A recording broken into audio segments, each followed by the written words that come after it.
بسم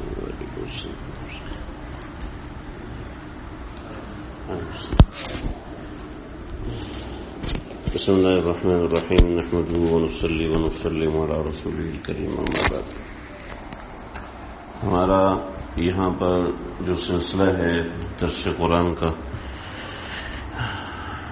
آج تقریباً ہم 4 یا 5 ہفتے کے بعد پھر سے جمع ہو رہے ہیں.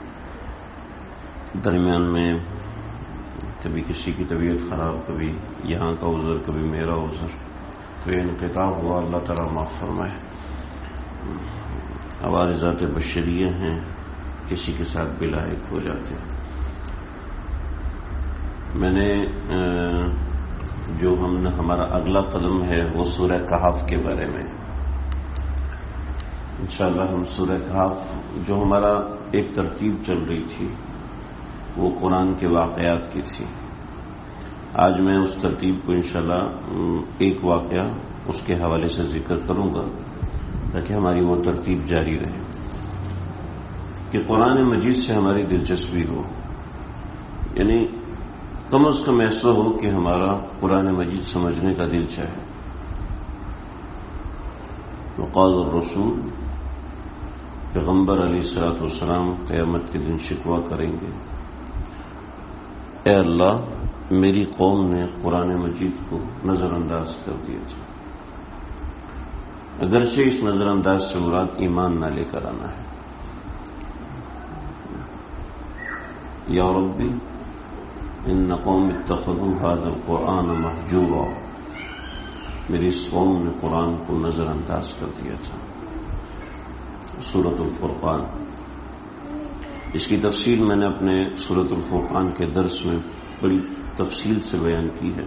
خلاصہ اس کا یہ کہ اس سے کفار مراد ہے، مسلمان مراد نہیں ہے.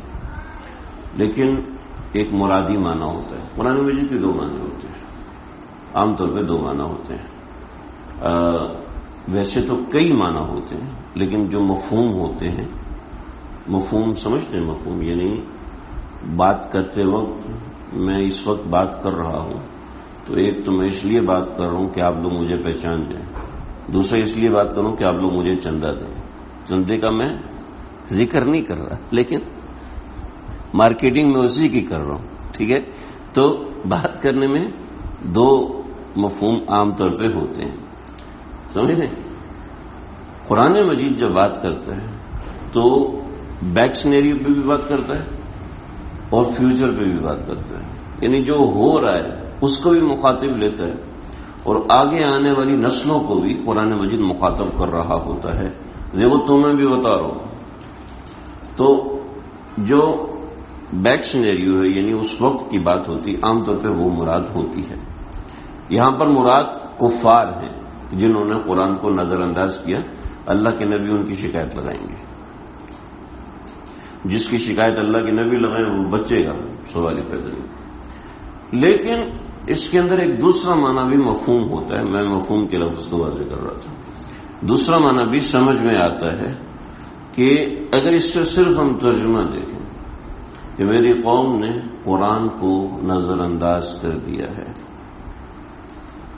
دیکھو بھائی، میرے ایک استاد محترم ہیں، ان کی والدہ کی عمر تھی 69 سال.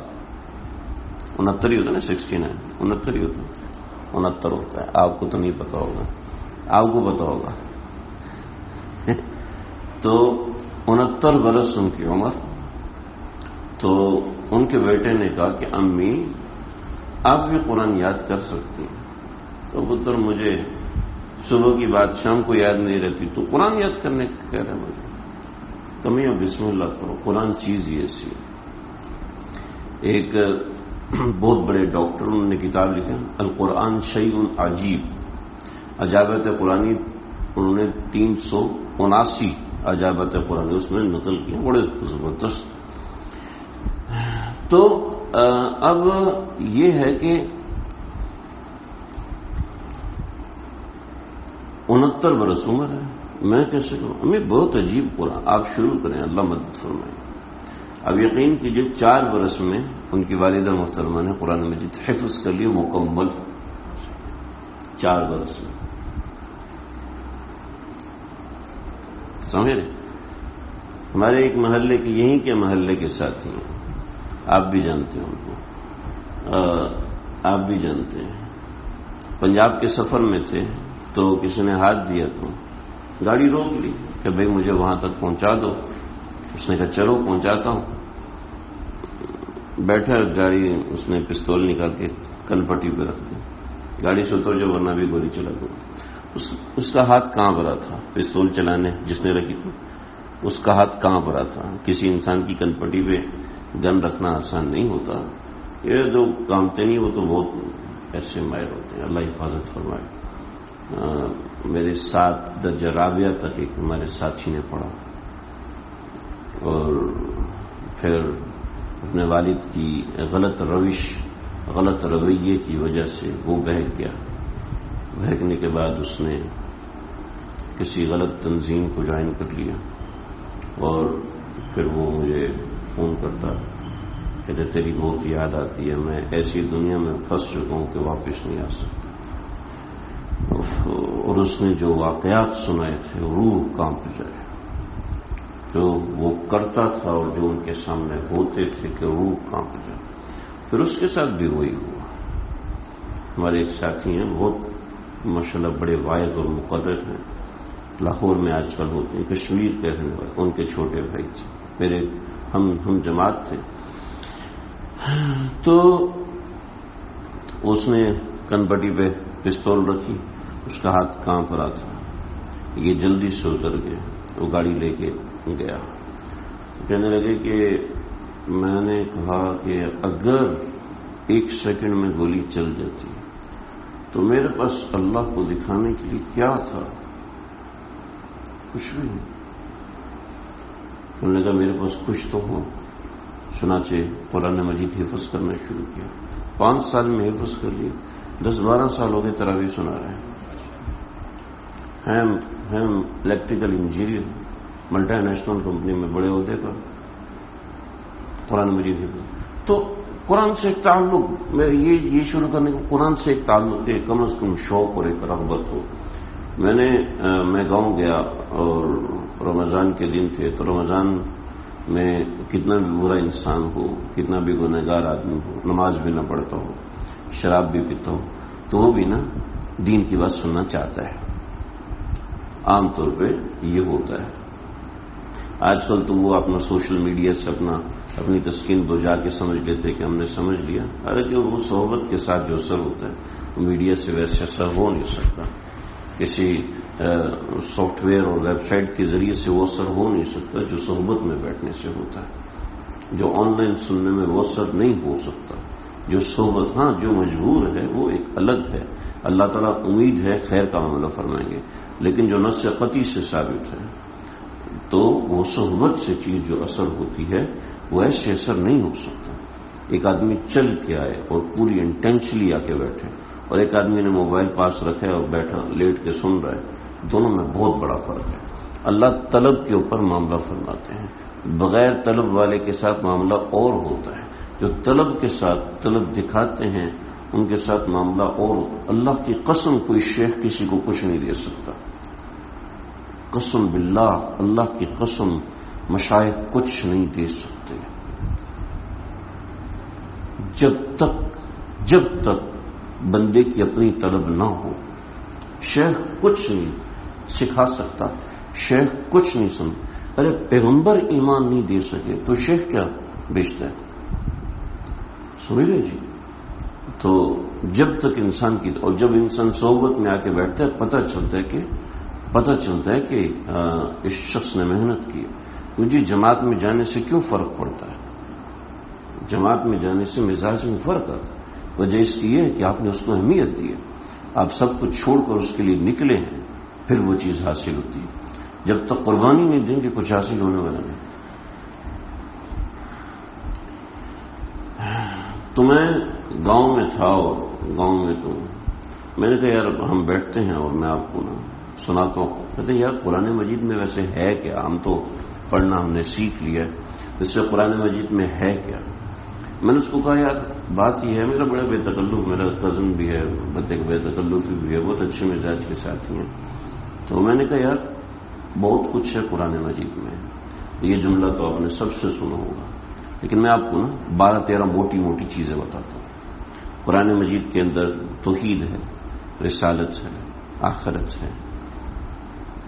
قرآن مجید میں قصص ہیں، قرآن مجید میں مثل ہیں، قرآن مجید میں حکایات ہیں، قرآن مجید کے اندر پریڈکشنز ہیں، یعنی آگے کی کیا ہونے والی باتیں ہیں وہ بھی بیان کیا گیا. احکامات بیان کیے گئے ہیں. ربط بین الصورت ہے، ربط بین الآیات ہے، قرآن کے معانی ہیں، قرآن کے مفاہیم ہیں، لغت عرب ہے، فصاحت ہے، بلاغت ہے. یہ سب چیزیں 12-13 چیزیں جو مجھے سمجھ میں آ رہی تھی، میں نے اس کو گنائی. میں نے کہا کہ لیکن یہ سب چیزیں آپ کو سمجھ میں آئیں گی نہیں. کہتے وہ جی وہ تو عربی میں، تو اس لیے میں نے کہا عربی کی بات نہیں ہے، اس کو سمجھنے کی بات ہے. کہ میں آپ کو چند چیزیں سمجھاتا ہوں. میں نے ان کو شروع کیا قرآن مجید میں آدم علیہ السلام کا واقعہ. میں کہا یہ آدم علیہ السلام، ہم نے یہاں 3 گھنٹوں میں بات کیا تھا. تو آدم علیہ السلام یہاں سے یہ یہاں سے شروع کیا، اور پھر وہاں پہنچا حضرت یوسف علیہ السلام کے ذکر تک. تو جب ہم نے یہ یہاں تک پہنچے تو آپ یقین کیجئے کہ جو شہری کے لیے گاؤں میں ہوٹر بجتے ہیں لوگوں کو جگانے کے وہ بج گئے. تو یار اتنی مزیدار چیز قرآن مجید، اتنی مزیدار چیز ہے، یہ ساری چیزیں قرآن میں. میں نے کہا بالکل قرآن. میں درمیان میں جو آیات مجھے آتی تھی میں سناتا. تو مجھے ابھی میرا سفر ہوا تو مجھے کہنے لگا تمہیں یاد ہے آج سے 16-17 سال پہلے تم نے باتیں سنی. میں نے کہا مجھے آج تک یاد ہے. قرآن مجید میں جہاں یوسف کا ذکر آتا ہے، جہاں عاد اور سمود کا لفظ آتا ہے تو مجھے یاد آتا ہے کہ تم نے وہ قصے سنایا. خیر ہمارے ذہن، وہ چونکہ گاؤں دیہات میں رہنے والوں کو کوئی کام نہیں، ذہن منتشر نہیں، ہمارے ذہن منتشر ہوتے بھول جاتا ہے. لیکن جب ہم قرآن مجید سے تعلق بناتے ہیں تو تعلق بنتا ہے. وہ قرآن مجید کم از کم اتنی گواہی دے دے ہمارے حق میں، انشاءاللہ ہمارے لیے پار لگانے کے لیے کافی ہے. تو یہ اس کا مقصد یہ تھا کہ ہمارا قرآن مجید سے تعلق بن جائے. کسی کا کس طریقے سے بنتا ہے، کسی کا کس طریقے سے بنتا ہے، لیکن کسی بھی طریقے سے قرآن مجید سے تعلق ہمارا ہونا چاہیے. تلاوت کا تعلق ہو، اس کو سمجھنے کا تعلق ہو، اس سے محبت کا تعلق ہو. اصل میں ایک محاورہ ہے، آنکھ کھوجل پہاڑ اجل. آنکھ کھوجل پہاڑ اجل. آپ کی آنکھوں کے سامنے ایک واقعہ ہو، آپ کو زندگی بھر یاد رہتا ہے. اور آپ کی آنکھوں کے سامنے نہیں ہوا آپ کے بچے کے ساتھ، آپ کو مسئلہ ہی نہیں ہوگا. صحیح ہو گیا، پٹی شٹی کرا کے آ گیا، کوئی اچھا یہ ہوگا، چلو ٹھیک ہے، اللہ الحمدللہ ٹھیک ہے. میرے سامنے ایک بچے کو چوٹ لگی ہمارے ادھر ہی، اس کا سر یہاں سے مکمل پھٹا، یہاں سے یہ پھٹ گیا. تو ان کے والد کہنے لگے ابھی اس کی امی کو جلدی بلائیں. میں کہا بچے کو مر گیا، 6 سال ہے نا، ابھی امی کو کیوں بلاؤ گے؟ وہ آئے گی ہسپتال میں شور مچے گی. کہتے اس کو تو پتہ چلے گا تو شور مچائے گی. میں نے کہا بند کرو فون. گاڑی میں ڈالا، ہمارے چاند صاحب ان کی گاڑی میں ڈالا، لے کے گئے، ڈاکٹر کو بلایا، اسٹیچز کروایا، پٹی کرائی. پٹی کرانے کے بعد میں نے کہا گھر لے کے جاؤ، جا کے دکھا دو. کہتے بالکل صحیح ہوگی، کوئی مسئلہ نہیں. تو آنا تھا اسپتال میں، واویلا مچنا تھا. بچے نے ماں کو دیکھ کر رونا تھا، ماں نے بچے کو دیکھ کر رونا تھا. اس نے وہ لگانے نہیں دینے تھے، پورا پہاڑ کھڑا ہونا تھا. آنکھ ہو جل پہاڑ ہو جل. آنکھ بند ہے نا پہاڑ بھی نظر نہیں آئے. آنکھ کھلی ہوئی ہے نا چھوٹی چھوٹی ڈیسکیں بھی اونچی اونچی نظر آ رہی ہیں جی. تو جب قرآن مجید سے تعلق ہوگا نا تو ہر چیز کی اہمیت ہوگی. تعلق نہیں ہوگا تو اہمیت نہیں ہو سکتی، ہو ہی نہیں سکتی. ایسا کیسے ہو سکتا ہے کہ ہم 2 مہینے میں 1 مرتبہ قرآن مجید کھولے اور قرآن مجید سے بڑا والہانہ تعلق ہے؟ ایسا نہیں ہو سکتا. تو ہمارا یہ مقصد تھا قرآن مجید سے جوڑنے. ہم جو اگر آگے شروع کر رہے ہیں انشاءاللہ، ہمارا بھی آسان بھائی تاخیر سے ہماری یعنی 5-6 ناگے ہو گئے تقریباً. تو میں سورہ کہف شروع کرنا چاہ رہا تھا. تو سورہ کہف کے اندر بہت اہم مضامین ہیں. سورہ کہف ہم ایک دفعہ درس میں پڑھ چکے ہیں، یہاں نہیں پڑھا. سورہ کہف میں ایسے مضامین ہیں جو خاص طور پر آج کے زمانے میں ظاہر بھی ہو رہے ہیں، جس کو ہمارے بہت سے علماء کرام نے کرونا سے جوڑا ہے، دجال سے جوڑا ہے، امام مہدی سے جوڑا ہے، کئی ہمارے اکابرین نقشبندی بہت سے علماء نے استدلال کیا ہے کہ دجال 14ویں صدی کے آخر یا درمیان میں آ جائے گا. ٹھیک ہے، دجال آئے گا اور پھر اس کے حکم. اور 15ویں پارے میں حضرت خضر کا واقعہ ہے. اب حضرت خضر ہے تو پیغمبر، لیکن حضرت موسیٰ کے سامنے ان کی پیغمبری بہت چھوٹی ہے، لیکن ہیں وہ استاد. ایسی حضرت عیسیٰ ہیں تو پیغمبر، محمد صلی اللہ علیہ وسلم کے سامنے ان کی پیغمبری بہت چھوٹی ہے، لیکن ہیں استاد، ہیں بڑے بن کے آئیں گے. چنانچہ سمجھ میں آ رہا ہے کہ 16ویں صدی میں کہ بالکل ابتدا میں جیسے 15ویں پارے کے آخر میں حضرت خضر کا ذکر آ گیا، تو اس حساب سے اس صدی کے مجدد بن کے حضرت عیسیٰ علیہ السلام تشریف لائیں گے. تو یہ باتیں یقینی نہیں ہیں، احتمالی طور پر بہت سے علماء نے نقل کی ہیں. کچھ ایسے حضرات ہیں جو صاحب خشم ہیں، صاحب کرامت ہیں، انہوں نے کچھ ایسی باتیں کی ہیں. کئی ایسے بزرگان دین ہیں جو ہر سال مکے میں جاتے ہیں اور مکے میں جا کے تلاش کرتے ہیں، خاص طور پہ رمضان میں، کہ امام مہدی. چنانچہ ان کا یہ کہنا ہے کہ جو حرم شریف کو بند کیا جائے اس کی بنیادی وجہ امام مہدی کی بیعت کو روکنا ہے. اور اسی طریقے سے کہنا ہے کہ روایتوں میں جو آتا ہے کہ اصفہان سے ایک لشکر نکلے گا، تو اس سے یہی سمجھ میں کہ افغانستان میں طالبان کی حکومت آ گئی. اب یہیں سے لشکر نکلے گا اور ترکی ان کی حمایت کر رہے ہیں، تو ترکی یورپ میں شامل ہے، تو قسطنطنیہ پر حملہ کر کے قسطنطنیہ پر جو ہے دجالی فوجیں قابض ہو جائیں گی. اور پھر اصفہان سے جو لشکر نکلے گا تو یہی سمجھ میں آ رہا ہے کہ یہ لوگ اب ترکی پہ اٹیک کریں گے اور یہاں سے طالبان ان کی مدد کے لیے جائیں گے، نصرت کے لیے جائیں گے، اور یہاں سے وہ نکلیں گے وغیرہ وغیرہ. یہ سب احتمالی باتیں ہیں. تو اس کا ہم کوشش کر کے تفصیلی ذکر سورہ کہف میں پڑھیں گے. سورہ کہف میں خاص طور پہ ان چیزوں کا ذکر اور اشراط الساعات کا مطلب قیامت کی نشانیاں آپ علیہ الصلوۃ والسلام نے جس تفصیل سے بیان فرمائی. غزوہ ہند کا ذکر ہے اور اسی طریقے سے مسلمانوں کا یہودیوں سے مقابلے کا ذکر ہے، دجال کی آمد کا ذکر. تو ان سب کی بڑی تفصیل سورہ کہف کے ضمن میں آتی ہے. ہماری کوشش ہوگی، میری ذاتی طور پہ کوشش ہوگی کہ میرے واقعات شروع کرنے کا مقصد خاص طور پہ اس پوائنٹ پہ آنا تھا. سورہ کہف میں نے چند ایک واقعات، سیرت کے چند ایک دوسرے واقعات میں نے بتائے. تو اس کا بنیادی مقصد یہی تھا کہ ہم سورہ کہف تک آئیں. سورہ کہف کے اندر خاص طور پہ جو 3 واقعات اللہ نے ذکر، ان میں سے ایک واقعہ ہم پڑھ چکے ہیں، حضرت موسیٰ اور حضرت خضر کا واقعہ، لیکن باقی 2 واقعات سدھ سکندری اور اصحاب کہف کا واقعہ، اس کے اندر خاص طور پہ جو دجالی قوتوں کا ذکر ہے، انشاءاللہ اس کا ذکر ہم پڑھیں گے. تو انشاءاللہ اگلے ہفتے سے ہم ایک ترتیب سے دوبارہ شروع کریں گے، درمیان میں کافی ناغے ہوں گے. آج جو میرے ذہن میں تھا ایک واقعہ قرآن مجید کا یاد دہانی کے طور پہ، تاکہ ہمارا کوئی ناغہ نہ ہو جائے، میں اس کو ذکر کر دوں. اما یتساءلون کے اندر شروع ہے، قتل اصحاب الاخدود النار ذات الوقود اذ هم علیہا قعود وهم على ما يفعلون بالمؤمنین شهود وما نقموا منهم الا ان يؤمنوا بالله العزیز الحمید. ہم نے جب 30واں پارہ پڑھا تھا اس وقت اس واقعے کو تفصیل سے پڑھا تھا. آج میں مختصراً ذکر کر دوں.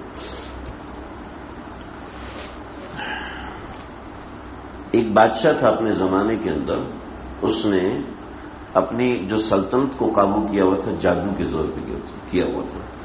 بادشاہ کا نام تھا تیلوموس. یہ تیلوموس نامی بادشاہ، اس کے پاس جادوگر تھا، بہت سے جادوگر تھے اور ایک ان کا رئیس تھا، اور اس کے ذریعے سے وہ جادو کے طور پہ اپنی سلطنت کی حفاظت بھی کرتا تھا اور بہت سے معاملات کرتا تھا. امت محمدیہ صلی اللہ علیہ وسلم کے اندر اللہ رب العزت نے جنات کو اتنا کھلا نہیں چھوڑا. اس سے پہلے جنات کافی کھلا رہتے تھے اور بہت سے جنات کثرت کے ساتھ ایسا تھا کہ انسانوں کے ساتھ بھی رہتے تھے.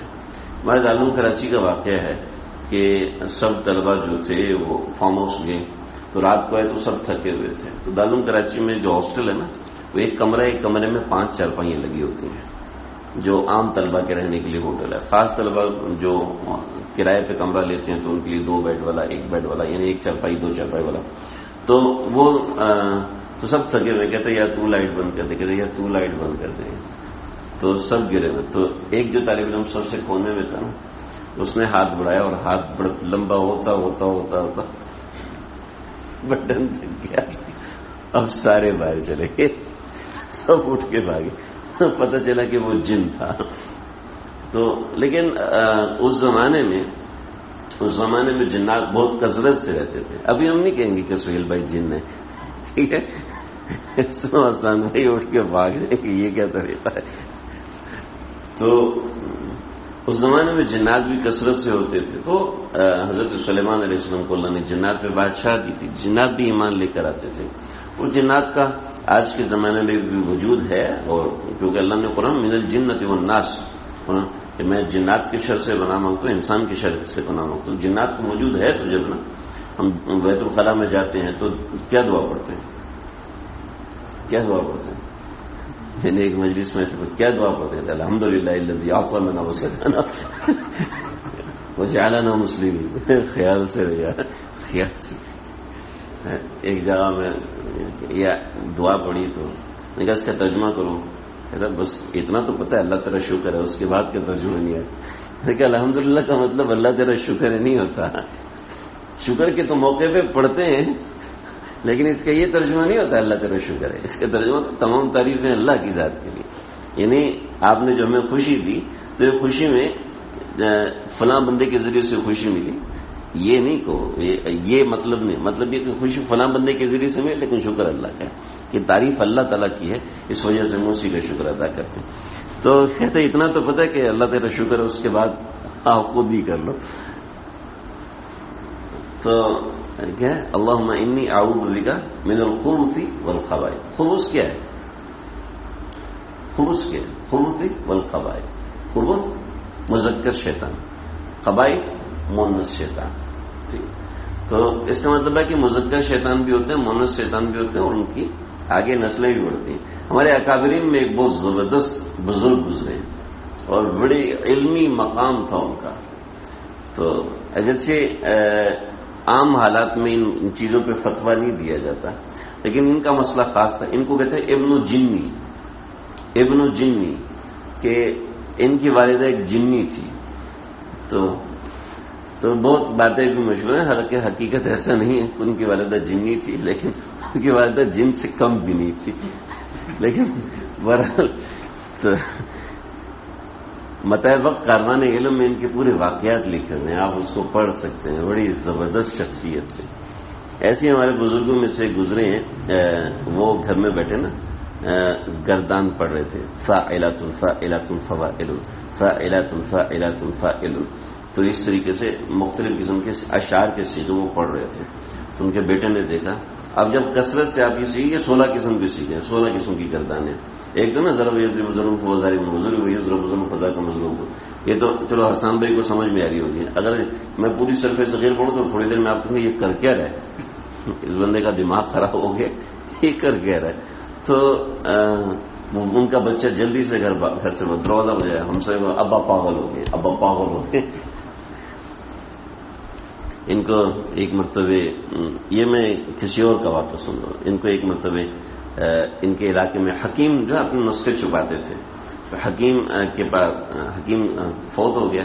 اب اس کا نسخہ اس سے لوگوں کو بڑی شفا ملتی تھی. تو برتن سونگا ایک لکھا، پھر سونگا دوسرا لکھا. ایک صرف برتن جو دھلا ہوا برتن ہے، دھلے ہوئے برتن، اس میں ہلکی سی اسمیل رہ جاتی ہے نا، اس کو سونگا. 15 جو اس کے اجزاء تھے وہ لکھ دیے.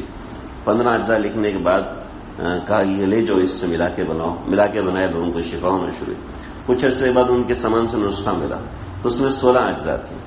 15 وہی تھے جو انہوں نے لکھ کے دیے تھے. ابن جاحظ رحمۃ اللہ علیہ. خیر میں بات کر رہا تھا جادو کے اندر منتر ہوتے ہیں. منتر میں بہت سی چیزیں ہیں. دیکھو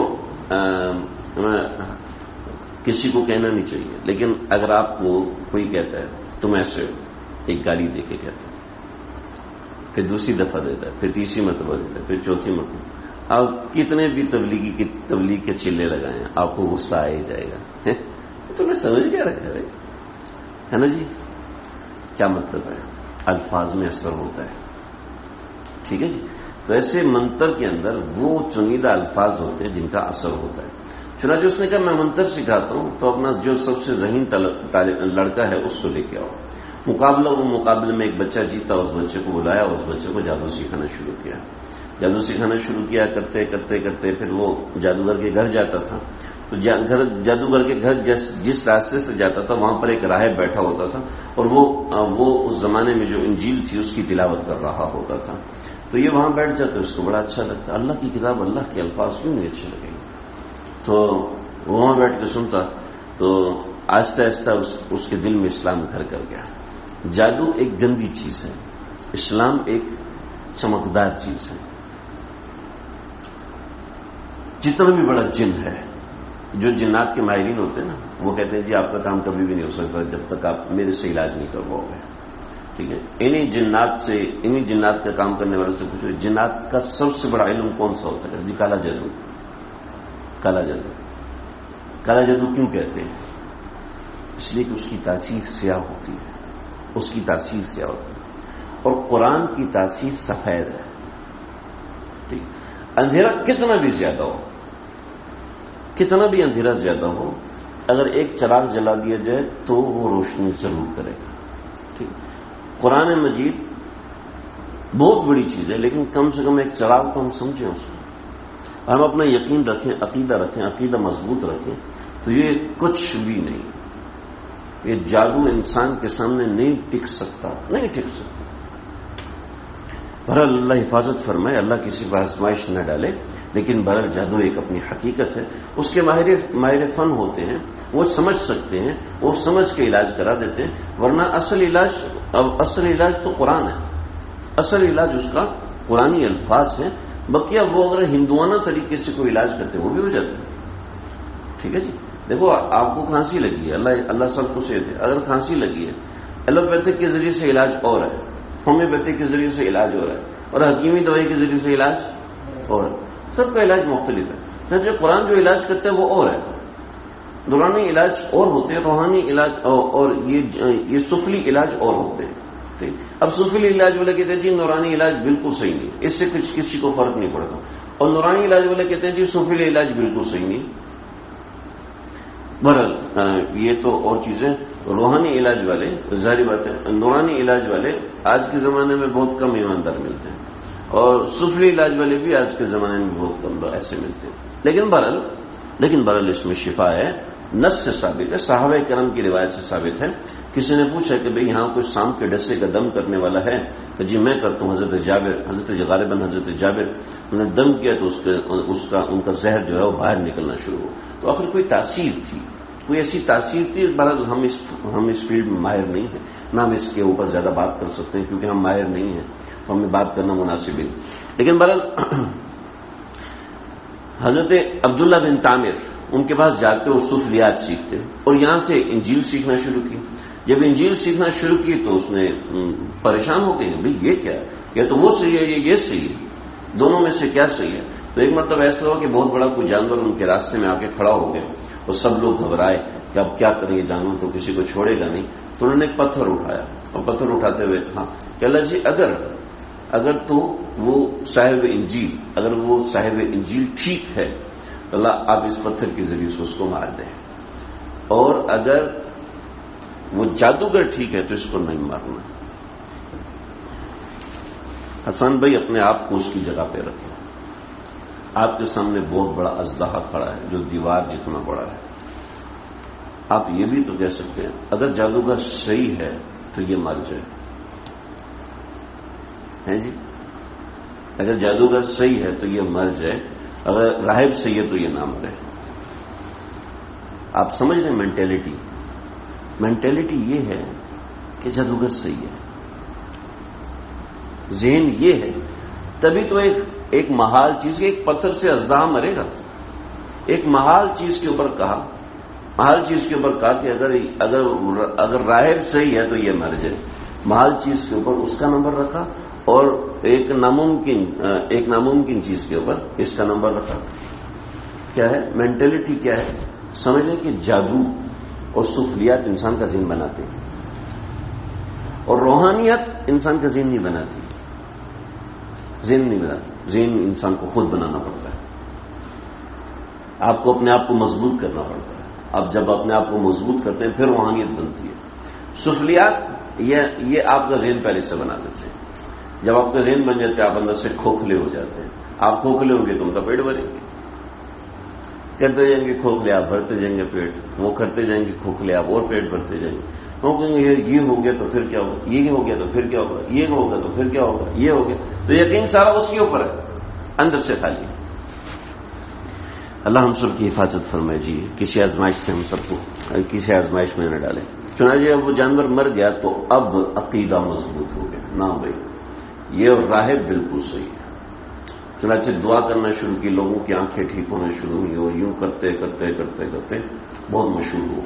کہ بہت مشہور ہو تو بادشاہ نے کہا بھی واہ تو نے اتنا جادو سیکھ لیا, اتنا جادو سیکھ لیا کہ تو اندھوں کو بھی ٹھیک کرنا شروع ہو گیا. بادشاہ کے ایک وزیر اس نے ٹھیک کر دیا جو کہ مادرزاد نابینا تھا. تو وزیر سے کہنے لگا دیکھا تمہاری آنکھیں لوٹ آئیں. کیسے لوٹیں؟ کہا جس نے پیدا کی اسی نے میری آنکھیں لوٹ آئی ہیں. کبھی تجھے پیدا تو میں نے کیا, تو تم نے کہاں پیدا کیا؟ تجھے بھی کسی نے پیدا کیا. کہنے لگا تجھے سکھایا کس نے؟ اس کو لٹکایا اور آرا اس کے سر پہ رکھا, بولو. کہ وہ لڑکے نے بتایا. عبداللہ بن تامر کو اٹھا کے لائے.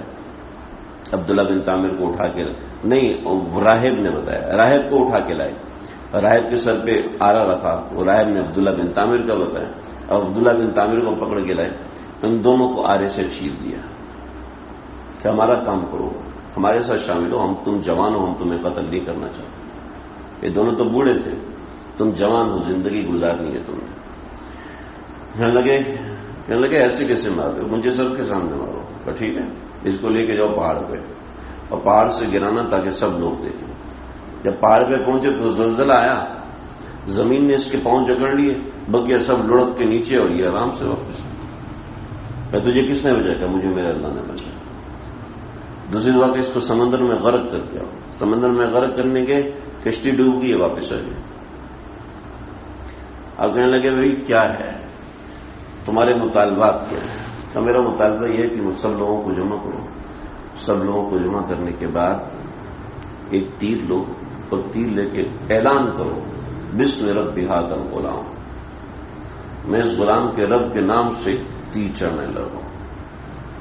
اور تیر چلاؤ, وہ تیر مجھے لگے گا تب میں مروں گا, ورنہ تمہارے کہنے سے نہیں مر سکتا.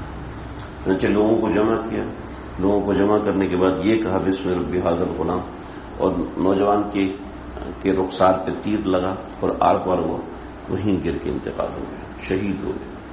جتنے لوگ کھڑے تھے سب نے اسی وقت کلمہ پڑھ لیا, اسی وقت مسلمان ہوئے. حضرت عمر بن خطاب رضی اللہ عنہ کے زمانے میں ایک شہر کو آباد کیا جا رہا تھا. تو یمن کے علاقے میں جب ایک جگہ کو کھودا گیا تو وہاں عبداللہ بن تامر کی لاش ملی, اور ان کا ہاتھ مبارک ان کے رخسار پہ رکھا ہوا تھا. جیسے اس کا ہاتھ ہٹایا تو یہاں سے خون جاری ہو گیا. خون جاری ہو تو دوبارہ ہاتھ کو اوپر رکھا تو خون ویسے ہی رک گیا. پھر فرمایا کہ عبداللہ بن تامر کی لاش ہے کہ جس نے یہ معاملہ کیا تھا. تو جب اتنے سارے لوگ مسلمان ہوئے تو بادشاہ نے کہا کہ بھئی ان سب کو ختم کرو, ان سب کو جلاؤ, ان سب کو جلا کے ختم کرو, یا یہ دوبارہ میرا کلمہ پڑھیں, دوبارہ مجھے سجدہ کرنے لگے. پھر وہاں سے خندقیں کھودی گئیں, اور خندقیں کھود کر اس میں آگ لگائی گئی, اور سب لوگوں کو اس میں دھکا کیا گیا. اس کے اندر بہت سے واقعات ہیں کہ ایک بچی کی ماں جھجکی. انسان اپنے اوپر تو لے لیتا ہے, لیکن اپنے بچوں کو اپنی آنکھوں کے سامنے مرتا نہیں دیکھ سکتا, اپنے بچوں کو اپنی آنکھوں کے سامنے اکیلا نہیں چھوڑ سکتا.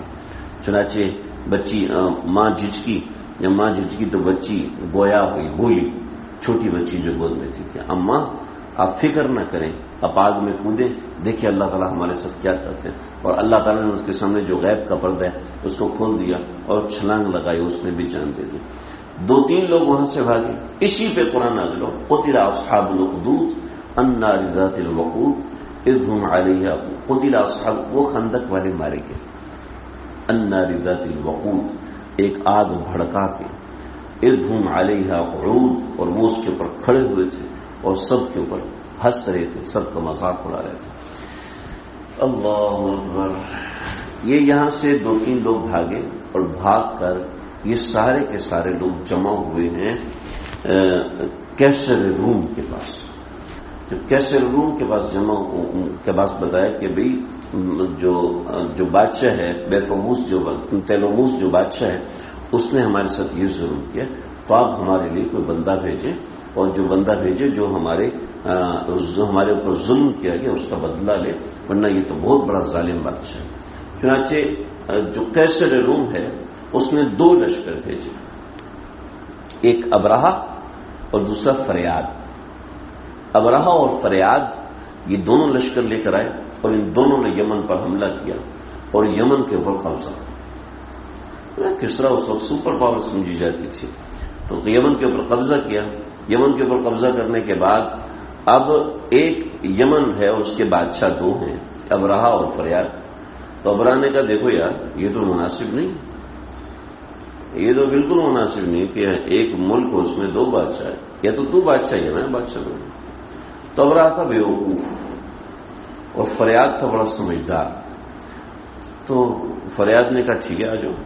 لشکر سامنے آئے، اس کے بھی لاکھوں کا لشکر، اس کا بھی لاکھوں کا لشکر.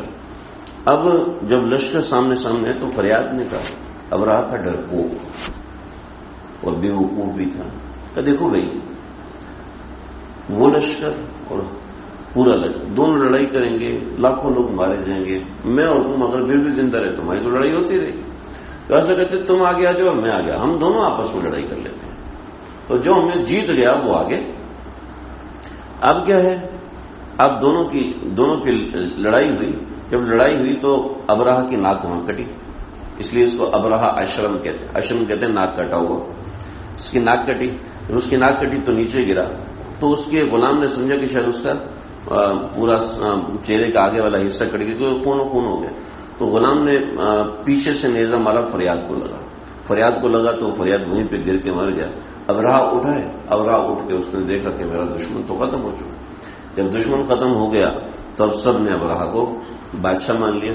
اور یہ سارا جب لڑائی ہوتی تھی تو اتنی دھول مٹی اڑتی تھی کہ کسی کو پتہ نہیں ہوتا تھا کہ اندر کیا ہو رہا ہے. چنانچہ حضرت علی کی جو لڑائی ہوئی تھی مرہب کے ساتھ، جو لڑائی ہوئی تھی اس میں یہ تھا کسی کو کچھ نظر نہیں آیا. حضرت علی نے جو واقعہ سنایا بس وہی بات. تو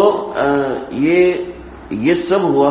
جب یہ سب ہوا ہے تو اس کے بعد ابرہہ نے یمن کو مرکز بنایا. ادھر سے کیسر روم کو غصہ ہے کہ اس نے فریاد کو مار دیا. فریاد تو بڑا خاص اور محبت کرنے والا. اس نے کہا میں قسم کھاتا ہوں جب تک اس کے سر کو مٹی میں نہیں ملاؤں گا اس وقت تک میں چین سے نہیں بیٹھوں گا. تو ابرہہ کہتا ہے اب کیا کروں، کیسر سے مقابلہ تو کر نہیں سکتا. تو اس نے کہا کہ اس نے ایسا کہ اپنا سر مڑایا، بڑے بڑے بال تھے سارے کاٹے اور یمن کی مٹی اٹھائی. اور اس نے کہا تھا کہ اس کے سر کو میں یمن کی مٹی میں رگڑوں گا. اس نے اپنے بال کاٹ کے یمن کی مٹی ایک تھیلے میں بھروائی اور بھیج دی. کہ بادشاہ سلمان مجھ سے غلطی ہو گئی، مجھے معاف کر دیں، میں غصے میں آ گیا تھا وغیرہ وغیرہ وغیرہ. آپ آئیں گے مجھے ماریں گے، میں تو ویسے آپ کا غلام ہوں. آپ چونکہ آپ نے قسم کھا لی ہے تو قسم کا معاملہ یہ ہے کہ میں نے اپنے بال بھیج دیے. بال بھیجنے کا مطلب عرب میں یہی ہے کہ سر پیش کر دیا. چنانچہ جب ہم عمرے میں سر مڈاتے ہیں تو اس کا مطلب ہم نے سر پیش کیا. حج میں سر مڈاتے ہیں مطلب ہم نے سر پیش کر دیا. عرب میں دستور یہی تھا اور یہی سمجھا کہ جس نے بال کٹوا دیے سمجھے سر نگو کر لیا. چنانچہ میں نے بال بھیج دیے، آپ اس کو مٹی میں ملا دیں تو آپ کی قسم بھی پوری ہو جائے گی. جب اتنا عاجزی انکساری کرے تو انسان کو رحم آ ہی جاتا ہے. چنانچہ اب ابرہہ کو پورا اختیار یمن کا ملا. یمن کا اختیار ملنے کے بعد اس نے سب سے پہلا کام یہ کیا کہ سارے لوگ کعبہ جاتے ہیں، لوگوں کو یمن آنا چاہیے. چنانچہ یمن میں اس نے اپنا کعبہ بنایا. یمن میں اپنا کعبہ بنایا تو لوگ یہاں پہ آتے نہیں تھے، کسی نے یہاں پہ گندگی کر دی. بڑا تفصیلی واقعہ ہے. تو اب ابرہہ نے کہا کہ میں بیت اللہ پہ حملہ کروں گا. تو یہ بیت اللہ پہ حملہ کرنے کے لیے نکلا تو وہ سارا واقعہ الم تر کیف فعل ربک باصحاب الفیل الم یجعل کیدہم فی تضلیل وارسل علیہم طیرا ابابیل. تو یہ آپس میں اس کا جوڑ ہے. اللہ مجھے آپ کو سمجھنے کی توفیق عطا فرمائے. وآخر دعوانا بسم اللہ الرحمن الرحیم الحمد للہ رب العالمین والصلاة والسلام علی سید الانبیاء والمرسلین ربنا تقبل منا إنك أنت السميع العليم وتب علينا إنك أنت التواب الرحيم. یا اللہ جو کہا ہے سنا ہے، کہنے والا سننے والے ہم سب محتاج ہیں، ہم سب کی بگڑی بنا دیجیے، ہم سب کو اپنے پیار کے قابل بنائیے، قلب سلیم، عقل سلیم، فہم سلیم عطا فرمائیے. اللہ قرآن سے جوڑ، قرآن سے تعلق، قرآن سے طبیعت کو ملانے والا بنا دیجیے. اللہ قرآن مجید کو نظر انداز کرنے سے بچا لیجیے. روزانہ تلاوت کرنے والا، قرآن کو سمجھنے والا، قرآن سے تعلق رکھنے والا، قرآن سے محبت رکھنے والا مسلمان بنا دیجیے. اللہ قرآن کو سمجھنے والا، تعلق رکھنے والا، اللہ تلاوت کرنے والا مسلمان بنا دیجیے. قرآن کو بروز قیامت ہمارے خلاف حجت نہ بنائیے، ہمارے خلاف حجت نہ بنائیے. ہم نے اس قرآن پہ بہت ظلم کر چکے ہیں، من حیث القوم بھی ظلم کر چکے ہیں، من حیث الفرد بھی ظلم کر چکے ہیں. اللہ ہمارے اس گناہ کو معاف فرما دیجیے، ہماری اس کمی اور کوتاہی کو اپنے فضل سے معاف فرمائیں. اللہ جی ہماری کوتاہی کو معاف فرمائیں. یہ جو ادنا سی کچی پکی سی کوشش ہے، اس کو اپنے فضل سے قبول فرمائے، منظور فرمائے. ہمارے سب کے جملہ مقاصد حسنہ اپنے فضل سے، کرم سے پورے فرما دیجیے. اے اللہ جو بیمار ہیں گھروں میں، اسپتالوں میں، جہاں کہیں بیمار، اللہ ان سب کو شفا کلی عطا فرمائے. بے اولادوں کو نرین صالح اولاد کی ضرورت سے نوازیں. جن کی اولادیں ہیں ان کو صحت والا بنائیے، عافیت والا بنائیے. اولادوں کو اپنے والدین کا فرما بردار بنائیے. ہمارے اسبائی کو نرین صالح اولاد کی ضرورت سے نواز دیجیے. آزمائش کی کڑیوں کو ختم فرما دیجیے. جو لوگ بیمار ہیں گھروں میں، اسپتالوں میں، اللہ سب کو شفا کلی، شفا کاملہ عاجل بسم اللہ. ربنا تقبل منا انك انت السميع العليم وتب علينا انك انت التواب الرحيم. صلی اللہ تعالی علی خیر خلقہ محمد وآلہ وصحبہ اجمعین. ان واقعات کو سنانے کے ساتھ میں ایک تصور اور بھی رکھتا ہوں، مجھے بڑا مزہ آتا ہے. میں چاہتا ہوں کہ آپ لوگ بھی اس تصور کو رکھیں. بتاؤں جی،